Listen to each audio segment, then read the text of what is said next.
Hello বন্ধুরা, আজকে আমি তোমাদের সাথে শেয়ার করছি আমার এই দেশি জবা ফুল গাছ নিয়ে। গরম বাড়ার সাথে সাথেই গাছের পাতা হলুদ হয়ে যাচ্ছে, ফুল ফোটা বন্ধ হয়ে যাচ্ছে, কুড়ি আসা বন্ধ হয়ে যাচ্ছে। এর কারণ হলো অতিরিক্ত গরম পড়ার জন্য। এবার আপনাদের কিছু টিপ জানতে হবে। যদি আমরা জানতে পারি যে কী কারণে কি হচ্ছে, যে পাতা হলুদ হয়ে যাচ্ছে বা কুড়ি আসা বন্ধ হয়ে যাচ্ছে বা ফুল ফুটছে না, হঠাৎ করে ফুল ফোটা বন্ধ হয়ে যাচ্ছে, কি কারণে যদি আমরা জানতে পারি তাহলে আমাদের ট্রিটমেন্ট করতে সুবিধা হবে। যে এবার যারা ধরুন ফেব্রুয়ারি মাসের প্রথম দিকেই গাছ পিঞ্চিং করেছেন অথবা গাছ তুলে গাছের ডালপালা কেটে দিয়েছেন, তাদের কিন্তু দেখা যাচ্ছে এই সময় হট করে গাছে মিলিবাগ বা জার পোকার সৃষ্টি হচ্ছে। দিয়ে দিয়ে এবার সেই জন্য বা ফুলের কুড়ি আসা বন্ধ হয়ে যাচ্ছে। এই দেখো, আমার এখন আবার এই সমস্ত করে যা ট্রিটমেন্ট করেছি করে আমার কত ফুল, প্রত্যেকটা গাছে কত কুড়ি এসছে দেখো। দেখো, ঠিক আছে। এবার এই জন্য তাহলে কি আমি করেছি গাছে, করার পর আবার এরকম কুড়ি এসছে বা গাছ এত ঝাপালো এত সুন্দর হয়েছে, সেই নিয়ে আমি তোমাদের সাথে আজকে শেয়ার করছি। শুধু একটা টনিক তৈরি করেছি, সেই টনিকটাই বারবার দিচ্ছি। আর গাছের পাতা যদি এরকম গোড়ার দিকের পাতা যদি এরকমই হয় তোমার হলুদ হয়ে যায়, তাহলে এটা জানতে হবে স্বাভাবিক কোনো ব্যাপার না, এটা এইভাবে হয়। কিন্তু যেইগুলি মাথার মানে কচি পাতা এরকম হলুদ হয়ে যাচ্ছে কিংবা গাছের কুড়ি হলুদ হয়ে পড়ে যাচ্ছে, তাহলে তোমাদের তখন জানতে হবে ম্যাগনেসিয়ামের অভাবে এরকম হচ্ছে। সেই জন্য কী করতে হবে, ম্যাগনেসিয়াম এই 25 থেকে 30 গ্রাম ম্যাগনেসিয়াম জলে গুলে নিয়ে তার মধ্যে 1 চামচ পটাশ দিয়ে ভালো করে গুলে নিয়ে তারপরে সেইটাকে আরও জল দিয়ে, আমার ধরো এইখানে ধরো আমি তোমাকে 10টা গাছের হিসাব দিচ্ছি, সেই জন্য এবার তাহলে তোমার 10টা গাছের যদি আমি হিসাব দিই তাহলে তোমরা নিশ্চয়ই বুঝতে পারবে আরও কতটা একটা গাছের জন্য কতটা লাগবে। দিয়ে তোমরা সকালবেলায় ওই জলটাকে ভালো করে গাছে স্প্রে, একদম চান করার মতো স্প্রে করে দেবে। পর 5-7 দিন করলেই গাছ ঠিক হয়ে যাবে। আমি মানে যেগুলো করেছি সেগুলোই দেখো, গাছটা একদমই মনে কেমন হয়ে গেছিলো। এই যে গাছটা এখন কুড়ি আসেনি, কিন্তু গাছটা এই পজিশনে চলে এসছে।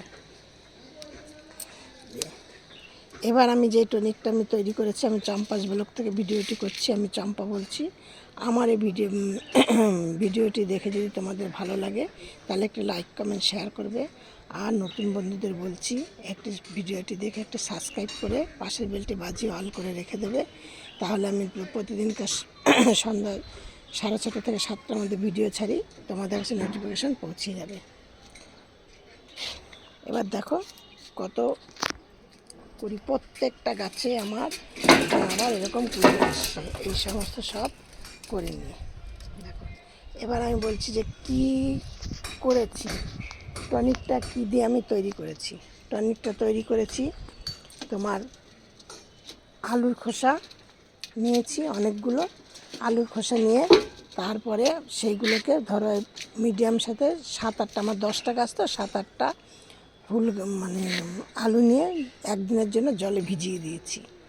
তারপরে দিয়েছি তোমার কলার খোসা, 7-8টা কলার খোসা ওরকম জলে ভিজিয়ে দিয়েছি। আর দিয়েছি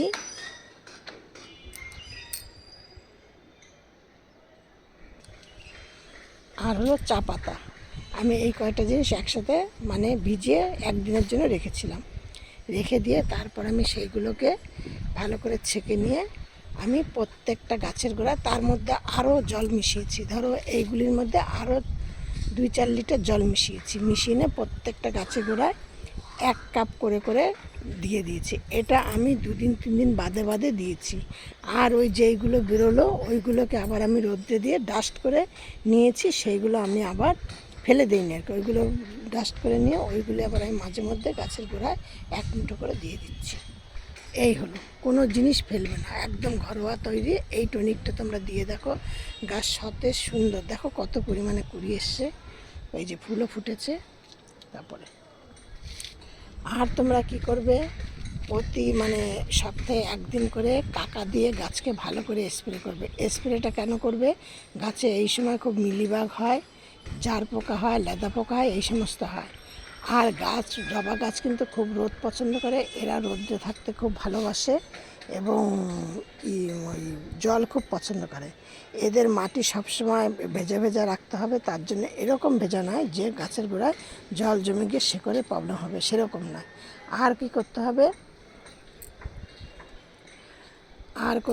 তোমাদের গাছকে খুব রোদ্রে রাখতে হবে। তাও যদি দেখো তোমাদের সমস্যা হচ্ছে, খুব এখন রোদ্রেরই, মাঝে মাঝে ঝড় বৃষ্টি হচ্ছে, আবার খুব রোদ উঠছে, এরকম প্রবলেম হলে, তাতেও যদি দেখো তোমাদের এরকম হচ্ছে, পাতা হলুদ হয়ে যাচ্ছে, কুড়ি ঝরে পড়ে যাচ্ছে, তাহলে এইগুলোকে একটু ছায়া স্থানে রাখতে হবে। মানে এমনভাবে রাখতে হবে যে 2-1 ঘন্টা রোদ হচ্ছে, আবার তারপরে ছাওয়া হচ্ছে।